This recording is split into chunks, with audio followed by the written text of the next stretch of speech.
Setelah marah, benarkah ada reshuffle?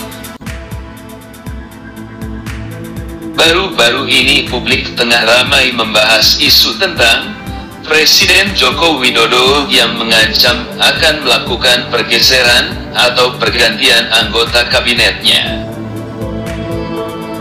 Hal ini disampaikan Presiden pada 2 pekan lalu di rapat kabinet terbatas yang videonya baru diunggah di media sosial pada Minggu 28 Juni 2020.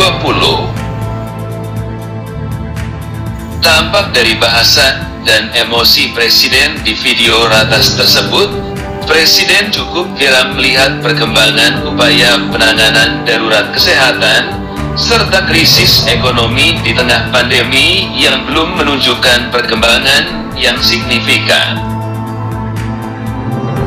Pembahasan publik mengenai kemungkinan reshuffle itu telah ada. Bahkan di awal Kabinet Indonesia Maju terbentuk, dengan berbagai pendapat dari aspek kompetensi hingga latar belakang tiap anggota kabinet, kemudian menjadi semakin kencang karena dampak pandemi COVID-19 yang dirasakan Indonesia selama 4 bulan terakhir ini. Hal tersebut tentu semakin membuat banyak pihak untuk mendorong Presiden agar segera melaksanakan perombakan kabinetnya.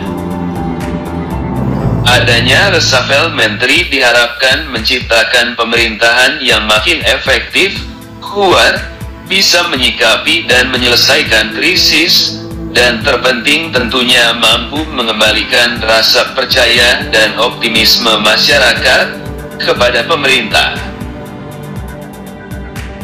Terlepas dari dinamika politik kepentingan yang ada, apabila seorang menteri sudah tidak mampu menjalankan apa yang dicita-citakan, tentu opsi reshuffle tersebut menjadi keniscayaan guna menyelamatkan pemerintahan yang sedang dilanda krisis berbagai sektor.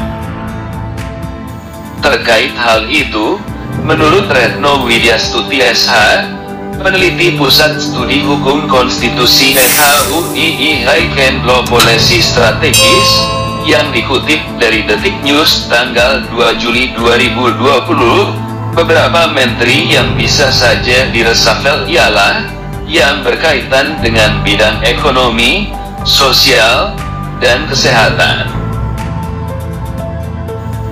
Pertama, di bidang ekonomi, karena menurutnya kondisi realisasi stimulus di bidang usaha, UMKM, pembukaan lowongan kerja, lonjakan PHK serta pengangguran saat ini dalam kondisi yang memprihatinkan. Begitu juga dengan birokrasi di kementerian yang tidak berjalan optimal. Oleh karena itu, perlu perombakan di bidang tim ekonomi yang siap menghadapi krisis. Yakni dalam hal ini dibutuhkan petarung-petarung profesional yang dalam melangkah tidak akan tersandera oleh partai politik atau kepentingan pribadi.